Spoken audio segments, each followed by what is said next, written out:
O Guns N' Roses lançou em 1987 o fantástico LP Appetite for Destruction, álbum considerado um dos mais importantes da história do rock, e também o álbum de estreia que mais vendeu na história da música. O danado até hoje, desde o seu lançamento, vendeu cerca de 40 milhões de cópias. Mas a gravadora Geffen, já de olho nesse sucesso, começou a pressionar a banda para entrar logo no estúdio para lançar o segundo álbum de inéditas. Isso fez o empresário da banda, Alan Ive, ter a ideia de pegar aquele EP que eles tinham lançado em 1986 com 4 músicas, aquele compacto duplo, adicionar 4 músicas inéditas, a banda gravaria 4 músicas e lançar, mesmo que provisoriamente, em 1988 o LP Lies, que sairia como o segundo álbum do Guns N' Roses. Mas depois disso aí todo mundo pensaria que as coisas andariam logo e logo eles estariam com o álbum na praça, mas não foi o que aconteceu. Uma sucessão de brigas, demissões, pressão da gravadora, overdoses, uma confusão danada, e só 4 anos depois do lançamento do Appetite for Destruction, no dia 17 de setembro de 1991, que o Guns N' Roses lançaria finalmente o seu disco. Aí você pensaria, lançaria um álbum de inéditas? Não foi um álbum de inéditas. Um álbum duplo? Também não foi um álbum duplo.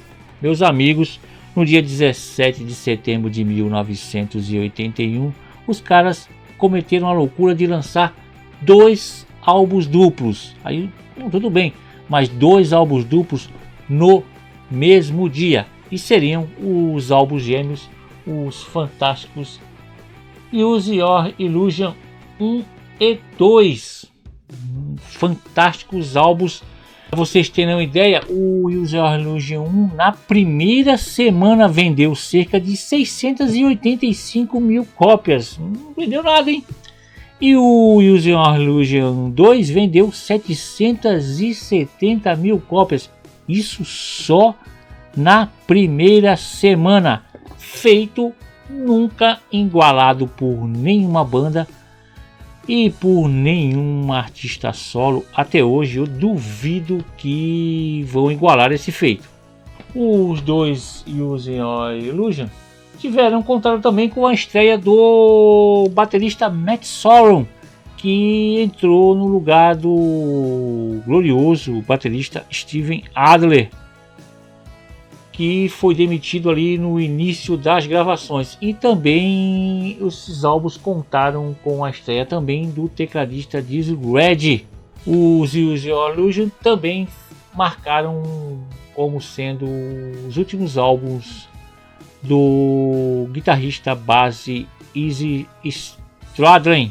Então, meus amigos, vamos contar a história dessas 2 bolachas que, para mim e para muita gente, eles são uma coisa só, não são álbuns separados, é uma criação só. Nós vamos contar a história deles inteirinha para você. Você quer que eu conte a história de algum grande álbum que você curte, dos bastidores desse álbum para você? Quer que eu conte? Escreve nos comentários que eu vou contar com o maior prazer, beleza? Vamos contar a história desse álbum todinha para você. Tá começando o Vida Vitrola.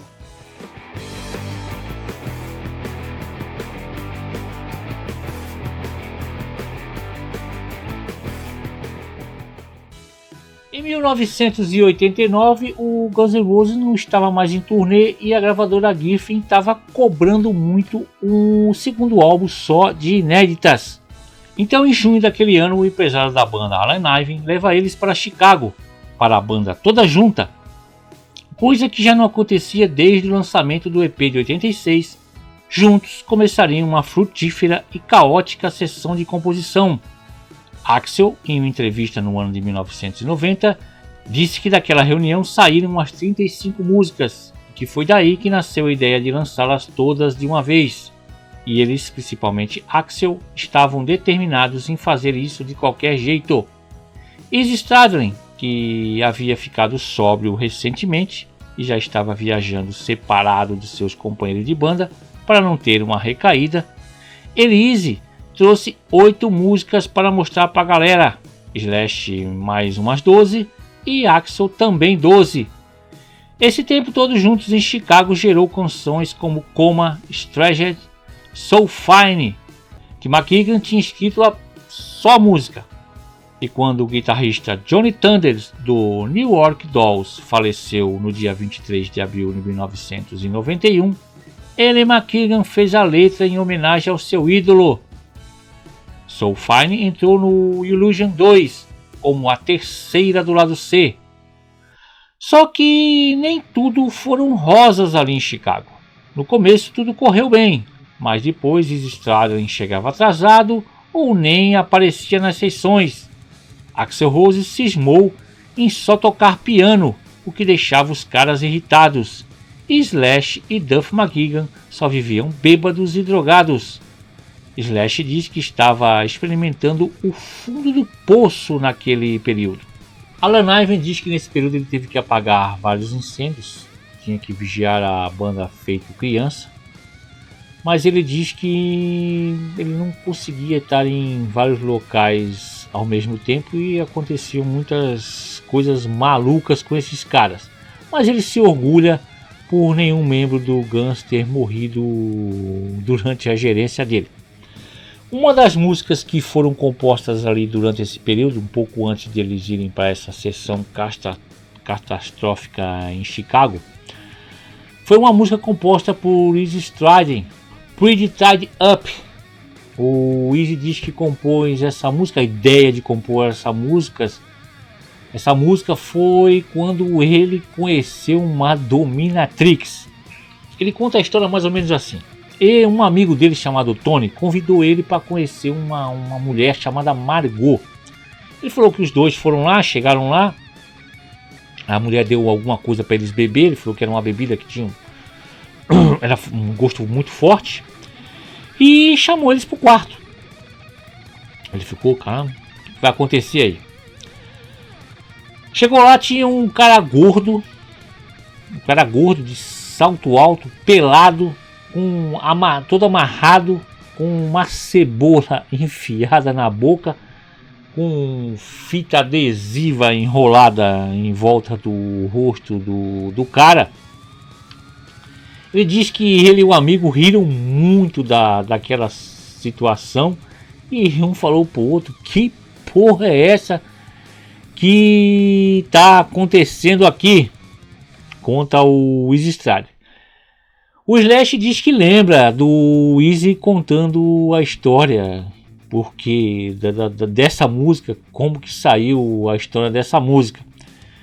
E ela foi composta na casa do Slash uns dias antes deles irem para aquela sessão desastrosa em Chicago.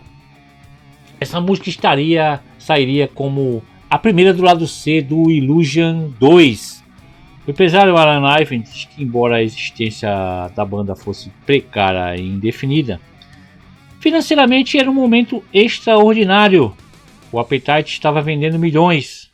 Só que não ter um álbum em fase de produção fez o dono da Geffen, David Geffen, chamar Niven e cobrar um álbum. David Geffen estava querendo vender a gravadora, só que, não sendo nada bobo, queria vender a Geffen só depois de colher os lucros de mais um álbum do Guns N' Roses. Os caras estavam calculando que o futuro disco deles, que viria a ser o Using Your Illusion, provavelmente renderia cerca de 100 milhões de dólares no comércio mundial. Isso só na primeira semana de vendas. Imaginem a pressão que Niven estava sofrendo. Niven aproveitou essa situação e decidiu que iria renegociar o contrato da banda com a Geffen, mesmo sabendo que Whitesnake e Aerosmith tentaram e não conseguiram. Em um jantar, ele deu a cartada nos sócios Eddie Rosenblatt e David Geffen.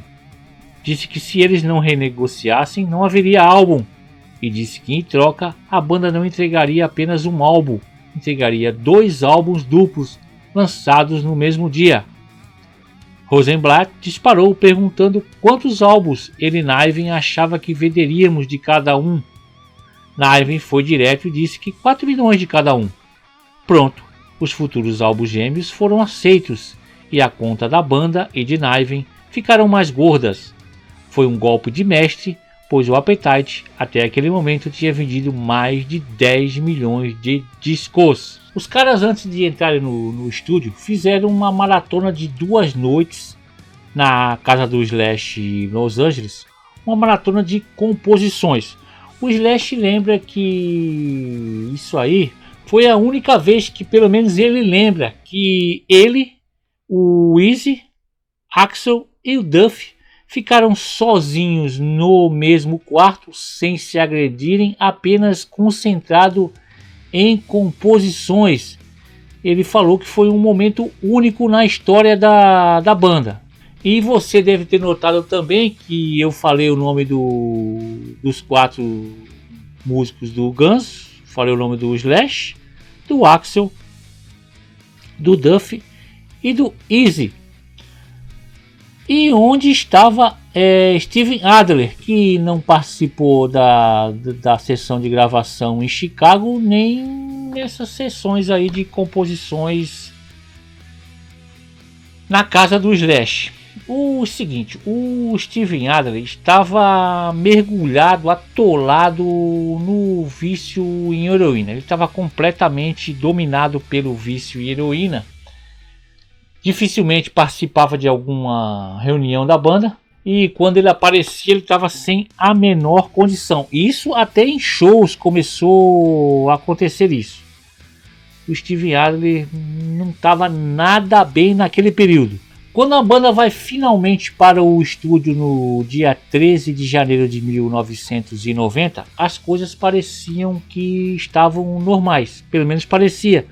Porque até o próprio Steven Adler, ele, depois de anos, disse em entrevistas para a revista Ultimate Classic Rock que ele gravou as demos dos álbuns Illusions, dos 2 Use Your Illusion, o 1 e o 2.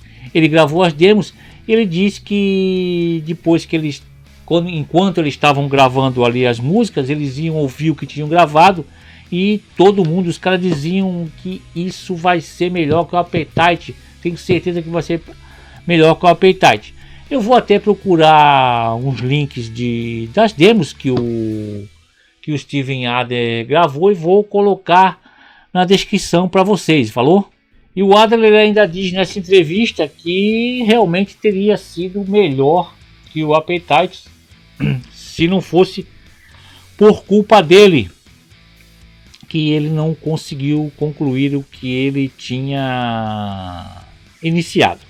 A banda diz que estavam ficando muito irritados com o Steven Adler, pois ele não conseguia tocar direito nas sessões de gravação das demos, pois muitas vezes ele apagava no meio de uma música, não conseguia concluir, estava confuso. Tudo pelo danado do vício em heroína. Não que os outros membros não tivessem problemas com drogas, mas a heroína tinha dominado completamente Steven Adler. E foi no meio dessa confusão toda que no dia 7 de abril de 1990, o Guns N' Roses fez a última apresentação com a sua formação clássica, meu amigo. Eu vou até procurar o link dessa apresentação. Foi no festival Farm Aid, que foi transmitido para os Estados Unidos inteiro. Cara, foi uma apresentação meia... Tem imagens do Steven Adler cambaleando, indo em direção à bateria. Parece que ele não conseguiu tocar direito. O Axl Rose encerrou a apresentação com um boa noite, porra. Isso, transmissão nacional. E os membros da banda, foi a última apresentação da formação clássica do Guns N' Roses, infelizmente. Os caras então resolvem tentar tirar Adler daquela situação, redigindo um documento legal informando de que ele seria demitido se não comparecesse sóbrio para gravar. Eles pensaram que isso iria assustá-lo, mas teve muito pouco efeito. Depois de meses de Adler chegando bêbado ou chapado, chega o dia do basta. A gota d'água ocorreu quando foram começar a gravar a primeira música para o álbum, que seria Civil War. Isso já estamos em junho de 1990. Adler não conseguia tocar a música inteira. Slash diz que isso tudo foi totalmente lamentável. Tentamos entrar nos eixos durante um ano e cada um foi fazendo a sua parte. Mas Steven, ele não conseguia sair do buraco em que tinha se metido e voltar para a banda. Slash continua dizendo que ele mentia para nós, que estava limpo. Íamos até a casa dele e encontrávamos drogas no banheiro, embaixo da pia. Duff McGuigan diz que ele e Slash tentaram várias vezes conversar com ele. Falavam que estavam preocupados com ele, mas nada disso adiantava. Duff diz que ficou muito triste com essa situação, pois ele esperava que Adler voltaria para a banda. Alan Ive diz que demitir um membro da banda é um pé no saco. Foi incrivelmente doloroso e frustrante, e que ele sente raiva de Adler por não ter conseguido sair daquela situação. Ainda há tempo de gravar o álbum. Adler na época se defendeu disso tudo, dizendo que estava tomando remédios para se desintoxicar, e os remédios estavam mexendo com o sistema nervoso dele. Ele diz que tentou tocar Civil War umas 20 vezes, mas não conseguiu. Só que as lembranças dele disso tudo são muito fragmentadas, devido ao estado de confusão que ele se encontrava, e fica até difícil acreditar nessas vagas lembranças dele. Civil War foi uma das primeiras músicas que Axl e Slash escreveram depois do Appetite. O Axl ouviu o Slash tocando ela no violão quando eles estavam fazendo a turnê lá pelos lados da Austrália e começaram a ensaiar já com a banda ali na Austrália em 1988. Civil War é uma música protesto contra a guerra e se refere a toda a guerra como uma guerra civil e pergunta o que há de civilizado numa guerra. Não tem nada. Axl diz que a guerra apenas alimenta os ricos e enterra os pobres, só isso. Falou tudo. Civil War foi lançada primeiramente em junho de 1990. Ela entrou por uma coletânea que visava arrecadar fundos para os menores abandonados na Romênia. Projeto encabeçado pelo brilhante George Harrison.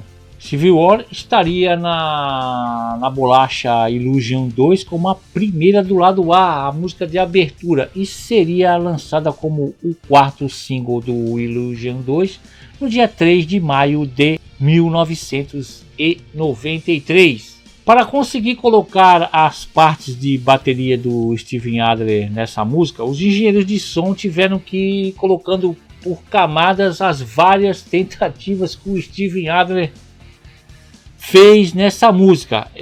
Foi a última música gravada pela formação clássica do Guns N' Roses. Steve Adler foi oficialmente demitido da banda no dia 11 de julho de 1991. Mas, meus amigos, assim que ele foi demitido, começou a circular uns boatos ali, jornais, revistas, que o verdadeiro motivo da demissão dele foi que a esposa do Axl Rose, Erin Everly, teve uma overdose na casa do Steven Adler. Vê que história maluca. O Axl Rose, em entrevista em 1992, o Axl Rose em entrevista em 1992, o Axl afirma nessa entrevista em 1992 que a Erin tinha sido encontrada nua e com uma overdose de uma mistura de cocaína e heroína que o Axl disse que o Steven Adler injetou nela.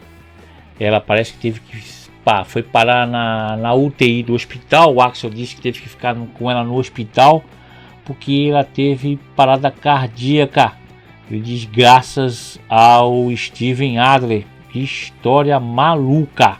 Em uma entrevista em 2006 para o site Metal Sledge, Adler negou ter dado drogas a Evelyn, alegando que estava tocando em sua casa com o guitarrista do Hanoi Rockers, o Andy McCoy, quando a esposa de McCoy apareceu com Evelyn, já embriagada. Steve diz assim: chamei ambulâncias e a salvei, porque ela estava muito ruim, afirmou o batera. E a vaca da esposa do McCoy disse a Axl que eu dei heroína para ela. Adler diz que Axl disse que ia dar um tiro na cara dele. Axl disse ao jornalista e amigo Del James em 1992 que salvou Adler de ser morto pela família de Evelyn e também evitou que ele fosse para o tribunal. O vocalista diz que tinha certeza que Evelyn teve uma overdose na casa de Adler. O empresário Alan Ivan hoje diz que isso ajudou muito a substituição do batera. Agora, voltando lá atrás na história do Appetite for Destruction, vocês lembram do Axl transando com a garota que o Adler estava saindo no meio da gravação? Será que não foi o troco do batera? Para fechar o assunto, o Adler, em 2008, ele participou de um reality show onde celebridades se internavam para curar seus vícios e disse essas palavras: eu culpei Slash, Duff, Easy e Axl por minha queda por muitos anos, mas quando comecei a trabalhar com o Dr. Drew Pinsky, aprendi que precisava falar sobre essas coisas e tirá-las do meu sistema, disse Adler. Eu precisava me desculpar com Slash por culpá-lo por tudo que aconteceu comigo. Depois de fazer isso, foi como se este peso enorme tivesse sido retirado do meu corpo. Agora posso seguir em frente. Os caras tinham um álbum para gravar e os meses esperando o Steven Adler foram perdidos. Vários meses esperando para ver se o cara se recuperava, mas não deu. Então eles precisavam contratar alguém que desse conta do recado. E o cara que a banda foi atrás para contratar era Matt Sorum. Matt Sorum estava tocando por algum período ali com a banda The Cult. Ele não chegou nem a gravar nenhum álbum com The Cult, não fez nenhum trabalho expressivo com The Cult.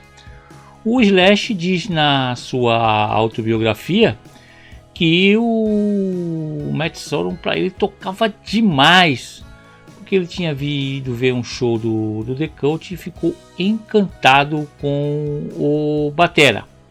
O jornalista Mick Raw, o biógrafo Mick Raw, que fez a biografia não autorizada do Guns N' Roses, ele diz que o Matt Sorum não era nenhum santo, mas pelo menos sabia controlar os vícios dele. Para produzir as bolachas, para produzir esses dois sensacionais álbuns, foi chamado o produtor Mike Clink, que tinha produzido o Appetite for Destruction, tinha feito aquele brilhante trabalho, e em 1980 ele tinha produzido o fantástico álbum da banda Megadeth, o Rust in Peace, um grande trabalho do Mike Clink. E a primeira música que a banda gravou com o Matt Sorum foi uma cover do Bob Dylan, uma cover que o Bob Dylan tinha lançado lá em 1973 e era a música Knocking on Heaven's Door, música essa que a banda já tocava desde 1987 e antes de sair os álbuns, a banda cedeu ela para fazer parte da trilha sonora do filme Days of Thunder do Tom Cruise, o Dias de Trovão, filme de 1990. O Matt Sorum lembra que eles sempre chegavam no estúdio por volta do meio-dia para gravar essa música, gravavam alguma coisa ali, uma parte, iam para o boteco tomar uma, depois voltavam e concluíam os trabalhos, segundo o Matt Sorum. E Knocking on Heaven's Door saiu como segundo single do Illusion 2, foi lançada no dia 26 de junho de 1990. E meus amigos, eu lembro que essa canção, essa música tocava em tudo quanto é lugar aqui no Brasil.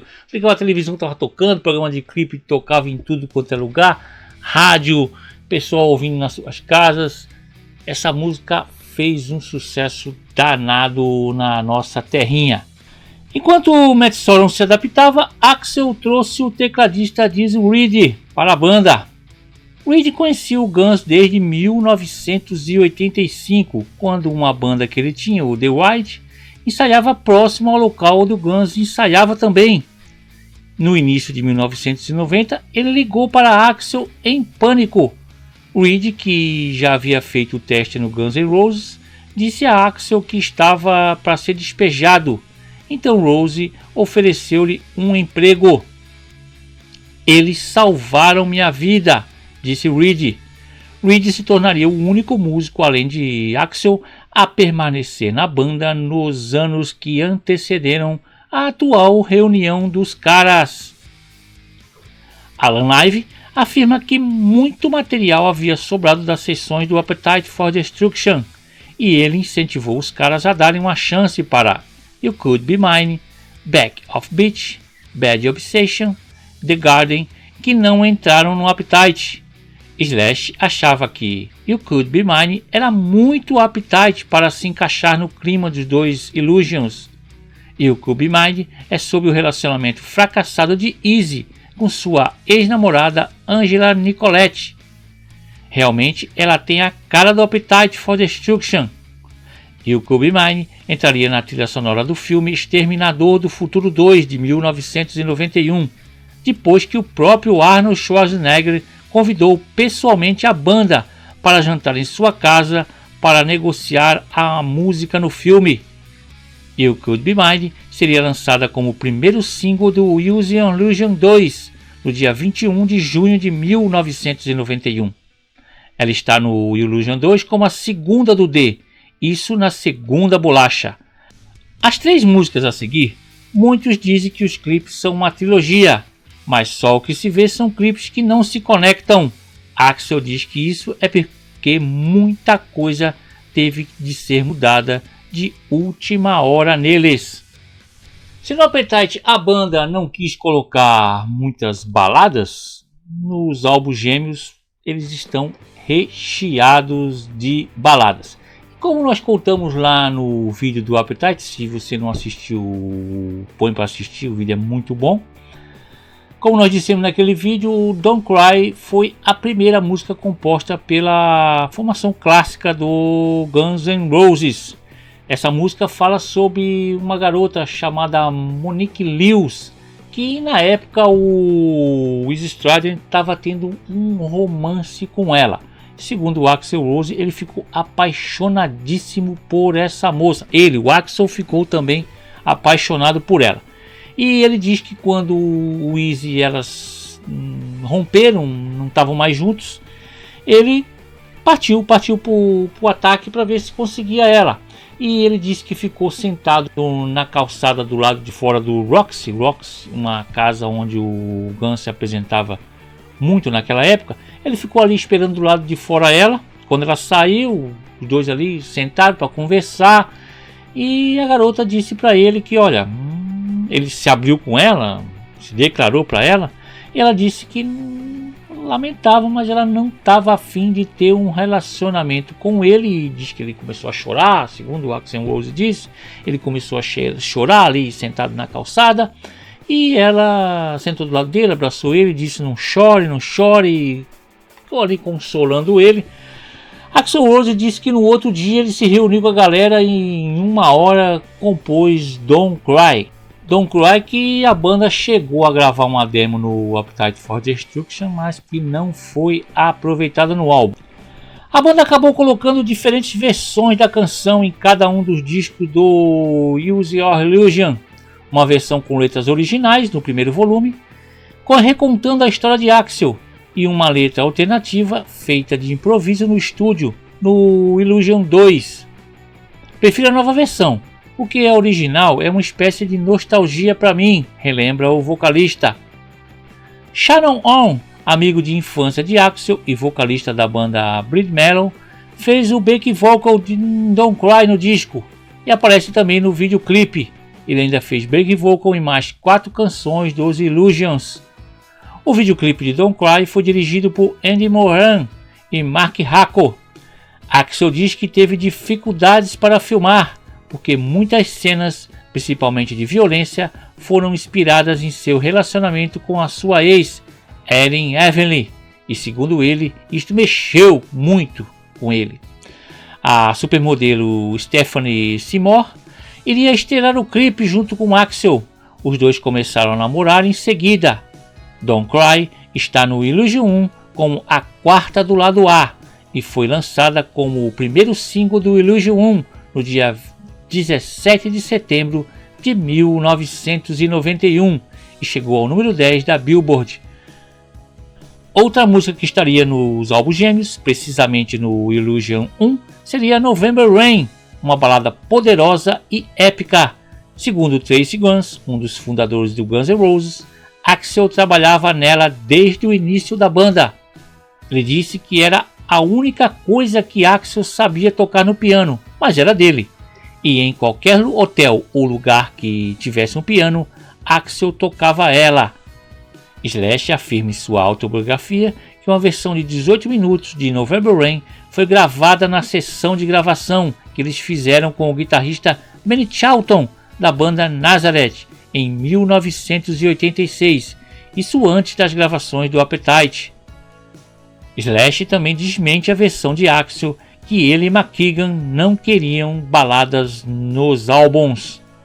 Em 1988, o Axl Rose disse à revista Rolling Stone que ele sentia muito orgulho de November Rain, da música que ele compôs, mas que só iria entrar num disco quando ele achasse que ela estava perfeita. November Rain é sobre tratar de um amor não correspondido, segundo o Axl Rose. E os caras chegaram a gravar uma demo, chegaram a gravar piano e violão, piano e guitarra, só violão. Segundo o Matt Sorum, ele lembra bem de eles ouvindo o Elton John para tentar encontrar o tom da bateria e dos outros instrumentos. Ele lembra de ele e Axl sentado ouvindo o Elton John, se não me engano a música é Don't Let Song Go Down On Me, e o Matt Sorum diz que lembra do Axl dizendo para ele, é essa bateria que eu quero em November Rain. E o Slash também diz que o solo que ele toca em November Rain, sem especificar qual dos solos que é, porque November Rain tem mais de um solo, ele diz que é o solo que ele improvisou logo da primeira vez. E November Rain, essa espetacular música com o solo improvisado do Slash, com orquestras sintetizadas, sim, porque a orquestra que tem no álbum foi o próprio Axl Rose que tocou no sintetizador. No videoclipe que você vê aquela orquestra tocando ali, só é no videoclipe aquilo, porque o som de orquestra no álbum é feito no sintetizador. E November Rain, meus amigos, se tornou um clássico, alcançou a 3ª posição na parada da Billboard. O videoclipe da música custou, parece que $1,5 milhão, acredite se quiser. E a historinha do videoclipe foi inspirada num conto, Without You, do livro Language of Fear, do jornalista e autor Del James, grande amigo de Axl Rose. A namorada do Axl Rose, a Stephanie Seymour, estrelou o clipe, e inclusive no clipe ela até morre no clipe e é enterrada ali no clipe num caixão que custou $8 mil para a banda. November Rain saiu como o 3º single do Illusion 1 e foi lançada no dia 18 de fevereiro de 1992, e ela com 8 minutos e 57 segundos, essa espetacular música November Rain é a música mais longa a entrar na top 10 da Billboard. onde ela alcançou a posição número 3. Strange fecha essa tal trilogia. Esse som foi criado quando o Axl leu o conto Without You, do Del James, e nesse conto o personagem Manny, que era um roqueiro inspirado em Axl, escreve uma música chamada Without You. A vida do personagem e sua amada Elizabeth é muito parecida com a vida que Axl e sua então esposa Erin Evelyn levavam. Durante anos, Axl ficou com essa suposta música na cabeça, até que em uma noite, quando seu relacionamento com Erin Evelyn já estava acabado, ele criou Strange. Axl disse que ligou na hora para o amigo Del James, falando que criou uma música que tinha a mesma importância para ele que Without You tinha para Manny. Essa música é até hoje a segunda mais longa da banda, com 9 minutos e 23 segundos. O casal Axl e Stephanie se separou antes das filmagens no clipe, fazendo com que os vídeos se encaixassem ainda mais no tema de Without You. No encarte dos álbuns, Axl agradece Slash pela performance na música, escrevendo: Slash, obrigado pelas melodias de guitarras matadoras. Strange foi lançada como o quinto single do Illusion 2 no dia 17 de dezembro de 1993. The Garden é uma daquelas que quase entraram no Appetite e foi composta por Axl, Del James e Wester King, o conhecido sexto membro da banda, pelos próprios caras, falecido em 97. Slash achava o vocal de Axl muito parecido com o de Alice Cooper na música, então os caras decidem convidar a lenda viva, Alice Cooper, para cantar essa faixa. Alice tinha convidado a banda para abrir alguns shows de sua turnê em 86 e Axl, Slash e Stradlin o acompanharam em uma regravação em 88 do seu hit Under My Hills, que seria a trilha sonora de um documentário. Então, quando eles estavam gravando os Illusions, Alice Cooper recebe uma ligação no meio da madrugada às 2 da manhã, convidando ele para ir no outro dia gravar The Garden. Alice Cooper estava ali em Los Angeles, estava ali passando por Los Angeles, por isso que a galera ligou para ele. No outro dia, Alice Cooper de manhã já está lá no estúdio e diz que ele tinha compromissos que não podia se atrasar, e o negócio dele é que ele ia gravar o vocal dele, tinha que ser no máximo 1 hora. Ele diz que sabia que o Axl Rose gostava de fazer várias tomadas intermináveis dos seus vocais, mas com ele o negócio não podia passar mais de 1 hora. O Alice Cooper diz que saiu do estúdio depois que colocou seu vocal, diz que foi numa vez só, e o Axl ficou lá fazendo as suas várias tentativas. E The Garden sairia como a segunda do lado C do Illusion 1. Agora, a capa desses sensacionais álbuns. O Axl Rose, na época, estava frequentando muito a galeria de um artista, Mark Kostabi, o nome do cara. Esse cara era de Nova York, artista nova-iorquino, e ele tinha pegado pedaços de pinturas clássicas e tinha ali feito uns trabalhos com aquelas pinturas que ele pegava de outros quadros.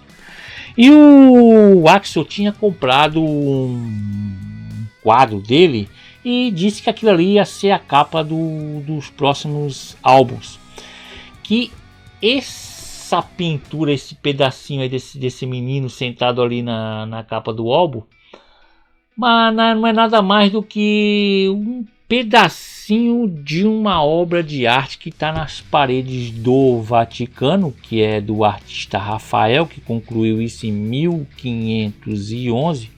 O Alan Ivan diz que, poxa, quando viu aquilo, pensou, poxa, caramba, eu não acredito.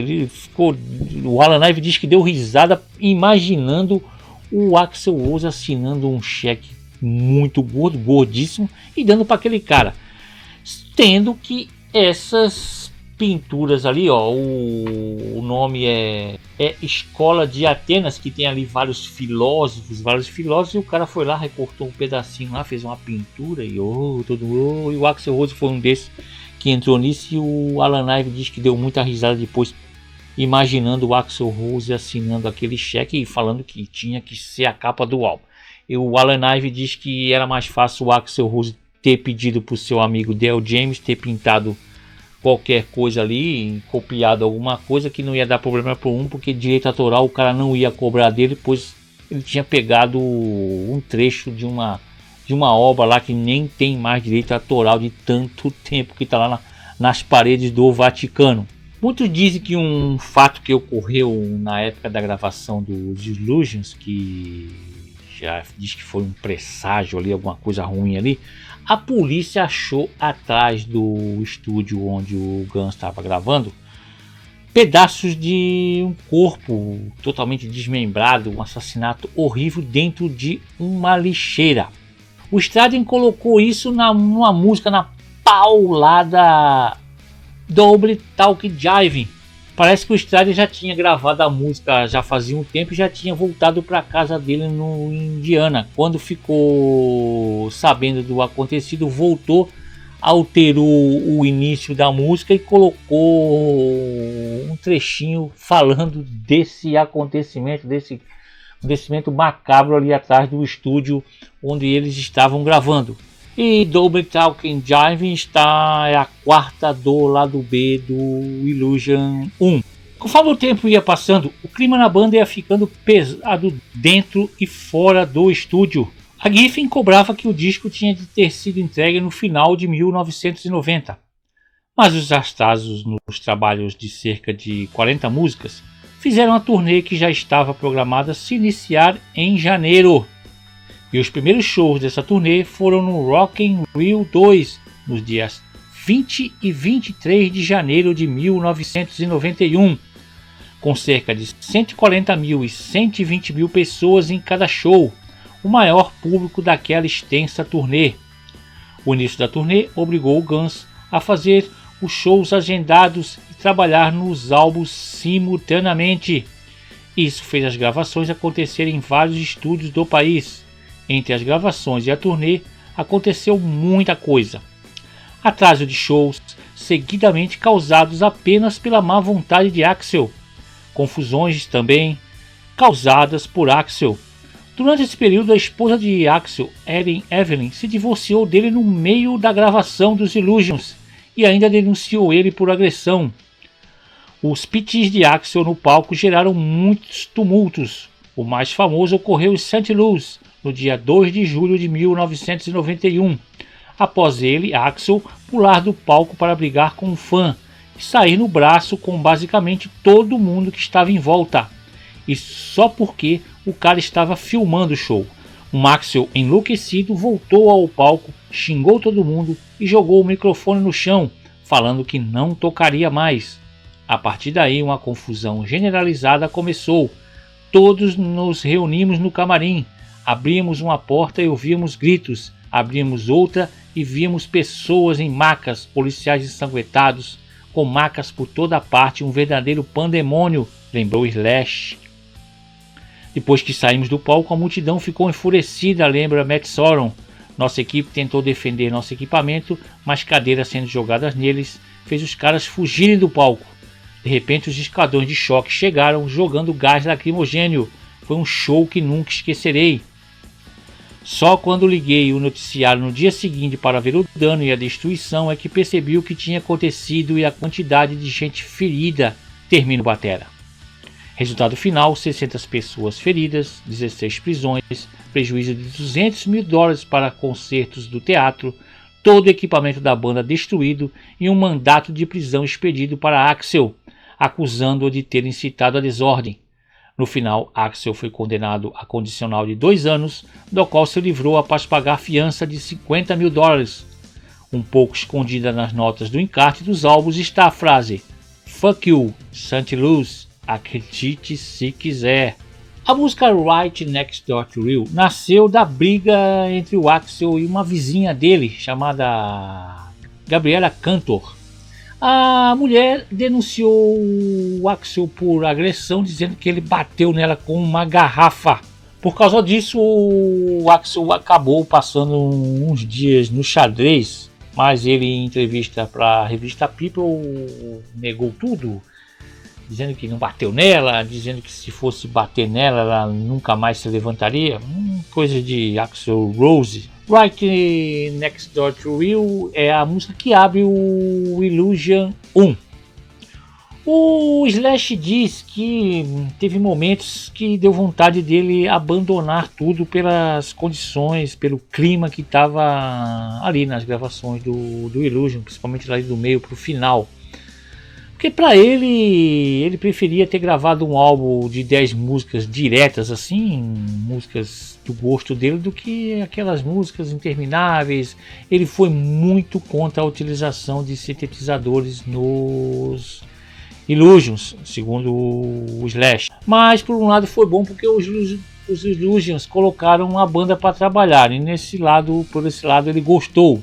E a música preferida do Slash nos Illusions é a música Coma. O Slash disse que compôs ela depois de uma overdose de cocaína, heroína, se não me engano, que estava muito doido. Coma tem 10 minutos e 14 minutos, é uma música muito longa, e o Slash diz que se orgulha muito dessa música. A letra quem fez foi o Axl, ele diz que fez a letra dela depois de uma overdose de remédios que o maluco do Axl teve. E Coma é a última música do lado D do Illusion 1. Slash continua dizendo que Axl estava obcecado em polir os seus vocais e passou meses apenas nos sintetizadores de Live and Die e de November Rain. E não demorou muito para os ânimos começarem a se desgastar. Quando chegou a hora de mixar as bolachas, o lendário engenheiro Bob Clementine foi contratado. Só que quando ele mixava no estúdio, o Axl estava em outro fazendo vocais e Slash fazendo guitarras em um terceiro estúdio. Isso já se via que não daria certo. Depois de cerca de 20 músicas mixadas, Bob foi demitido, sem praticamente nenhum contato com a banda. O executivo da Geffen, Tom Ziltai, sugeriu que Bill Price, que tinha produzido álbuns do The Clash e do Sex Pistols e quase havia produzido o Appetite, fosse contratado. 3 meses antes dos Illusions serem lançados, o empresário da banda, Alan Ive, recebe um telefonema de Axl Rose dizendo que ele estava dispensado. Alan Ive diz que a relação dele com o Axl não estava nada boa. Ele lembra de uma noite na sua casa, Slash estava lamentando sobre o que Axl estava fazendo com a banda. Alan disse que ele tinha que se impor, e quando Slash disse que precisava ficar na banda, Niven teve certeza que Axl tinha o controle total. Já Slash diz que sempre gostou de Alan Niven, mas Niven não aceitava as merdas de Axl, e Axl ficava puto com isso. Tinha virado uma batalha. Slash diz que o que os outros membros do Guns deveriam ter feito de diferente era recusar as maluquices de Axl. Não sei se daria resultado, mas deveríamos ter tentado, fala o guitarra. Os caras também gravaram uma série de covers que muitas delas estariam no álbum só de covers que a banda lançaria em 1993. E uma dessas músicas era uma cover do Paul McCartney e sua banda The Wings. A música é Living and Let Die, que o Axl Rose chama de Welcome to Jungle 2, segundo o Axl. E em 92 o Slash contou numa entrevista que a música nasceu mais ou menos assim. Eles estavam lá conversando, ele e o Axl, numa noite, e começaram a tocar ela, a música do Wings, do Paul McCartney. E os dois conversando descobriram que os dois gostavam muito dessa música. E no outro dia se reuniram com o Duff, com o Matt Sorum, com o Weezy, para fazer uma jam ali, para ver se sair ficava boa. E Slash diz que ficou muito pesada, ficou muito boa. E o Slash diz que tem que dar o braço a torcer, porque ele diz que o trabalho que o Axl fez de sintetizador nessa música ficou perfeito. Para tu ver, o Slash disse que não gostava de sintetizador, mas ele dá o braço a torcer pelo trabalho do Axl Rose nessa música. Live and Let Die Foi o segundo single do Illusion em 1991, cara, e essa música tocou muito, mas muito nas rádios aqui do nosso Brasil. Também é uma de qualquer lugar que você passava, você ouvia. E essa música foi indicada ao Grammy de melhor performance de hard rock, isso lá em 1993. Infelizmente não ganhou. O Alan Ive diz que a primeira coisa que foi feita depois que ele foi demitido na banda, o Axl Rose praticamente roubou o nome dos outros membros da banda. Ele exigiu e ganhou a propriedade. O nome da banda ficou somente do Axl Rose. Cara, não é fácil não.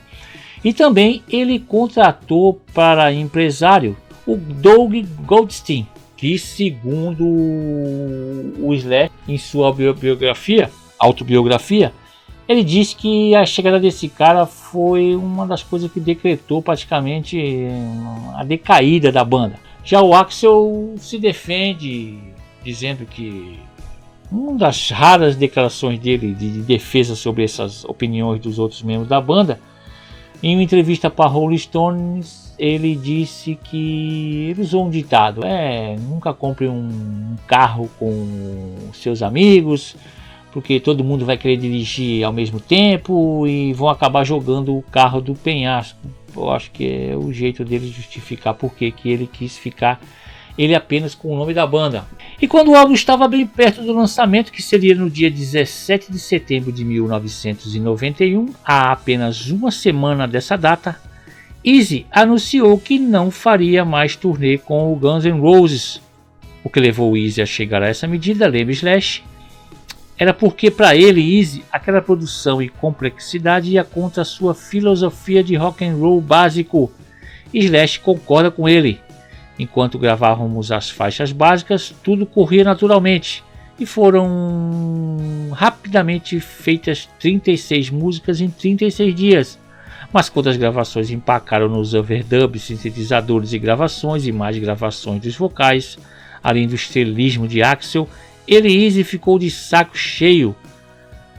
Mas muita gente em volta diz que após muito tempo se mantendo no mesmo ritmo de Axl, Slash e Duff, Easy foi o primeiro a se livrar das drogas e do álcool, sendo que não demorou muito para o guitarrista não conseguir mais conviver com Slash e Duff constantemente chapados, e Axl demorando mais de 3 horas para subir no palco. Alan Ive diz que com Easy foi-se mais uma parte da essência da banda, que inegavelmente era a química do seu quinteto fundador. Axl se defende dizendo que ele sempre soube para onde ele queria que o Guns N' Roses chegasse e as coisas que ele queria que o Guns alcançasse musicalmente. Axl complementa dizendo que ele não podia dizer que todo mundo do grupo tinha entendido isso. Estamos competindo com lendas do rock, estamos tentando fazer o melhor que podemos, concluiu ele. Para o lugar de Izzy Stradlin chega Gary Clark. E agora sim, com os álbuns prontos, 2 horas e meia de duração, o Illusion 1 com 16 músicas e o Illusion 2 com 14, finalmente chega o dia do lançamento. Os álbuns finalmente foram lançados no dia 17 de setembro de 1991, na madrugada desse dia. Tem muitas imagens aí pela internet desse lançamento. O porta-voz da Geffen diz que nas duas primeiras horas de lançamento foram vendidas 500 mil cópias dos álbuns de cada um. Meu amigo, é muita coisa, hein? Nas 2 primeiras horas, apesar dessa venda toda, 2 gigantes do varejo americanas, a Kmart e o Walmart, se recusaram a vender os danadões aqui, os Use Your Illusion 1 e 2. Por quê? Porque diziam que os álbuns tinham muito palavrão e eles se recusaram a vender os danados. Só em 1998, quando essas 2 capas aqui foram juntadas em uma capa só, ali ficou bacana essa capa ali, a vermelha e a azulzinha, e esse álbum continha apenas 12 músicas, chamado de Use Your Illusion, 12 músicas, e as 12 segundo as duas redes de lojas menos questionáveis que as outras. E esses dois danadão aqui, cara, no dia 5 de outubro de 1991, chegaram os dois na primeira e segunda posição da parada de álbuns da Billboard. Nunca nenhum artista conseguiu esse feito até hoje. O primeiro ali, o Illusion 2, vendeu 770 mil cópias, o outro 550 mil cópias. Isso só na primeira semana de vendas. E até hoje dizem que esses danados aí já venderam cerca de 20 milhões de álbuns. Olha, é muita coisa. E o Senhor Illusion Tour durou 2 anos e meio, com 194 shows rodando por 27 países. Só terminaria no dia 17 de julho de 1993 em Buenos Aires, na Argentina, com números insuperáveis mesmo para gigantes do rock.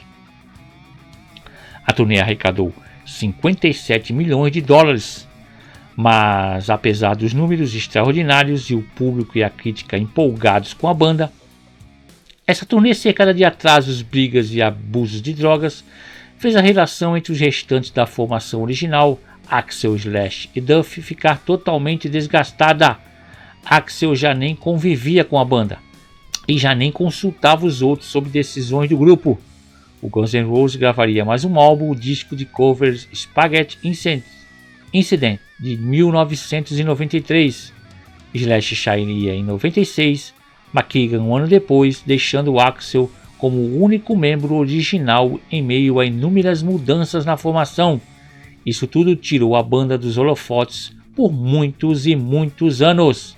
E uma nota estranha no encarte dos Illusions, segundo o Mick Raw, o biógrafo da biografia não autorizada da banda, tem um agradecimento ali a uma tal de Sharon Maynard. Segundo o Mick Raw, ela era uma guru ali, era uma vidente, que o Axl se consultava muito com ela, e acredite se quiser, muitas das decisões que foram tomadas na banda naqueles anos foi a mulher que aconselhou o Axl. Meu Deus, não é nem para acreditar num negócio desse, né? E da formação classicaça aí do Guns N' Roses, o Steven Adler, que foi mandado embora ali no início das gravações, chegou a fazer alguns shows com a banda em 2016. O Izzy Stradlin também chegou a fazer algumas apresentações com a banda em 2012. Já ouvi aqui uns boatinhos aí que podia ser que ele volte para a banda. O Matt Sorum saiu em 1997. Então agora vamos para a formação atual do Guns N' Roses. Temos ali o Axl Rose, nunca saiu da banda. Temos o Duff McKagan, que voltou em 2016. Ali o Slash, que também voltou em 2016. Dizzy Red, que está na banda desde 1990, um membro também muito tempo. O Richard Fortus, guitarra, que entrou em 2002. O Frank Ferrer, baterista, que entrou em 2006. E temos a belíssima Melissa Reese, tecladista, que entrou na banda em 2016. Tá aí a história desses dois álbuns gêmeos do Guns N' Roses. Espero que vocês tenham gostado. Se você quiser fazer um pedido de algum álbum que você gosta, é só escrever no comentário. Esses dois álbuns aí é pedido. Das pessoas que pediu foi o nosso amigo Marcos Rossi, que está sempre pedindo, sempre fazendo pedidos. Então deixa o seu álbum, aos poucos eu vou trazendo, tá bom? Então espero que vocês tenham gostado. Não está inscrito ainda? Chegou até agora, não está inscrito? Se inscreve aí, meu. Beleza? Até o próximo álbum. Tchau.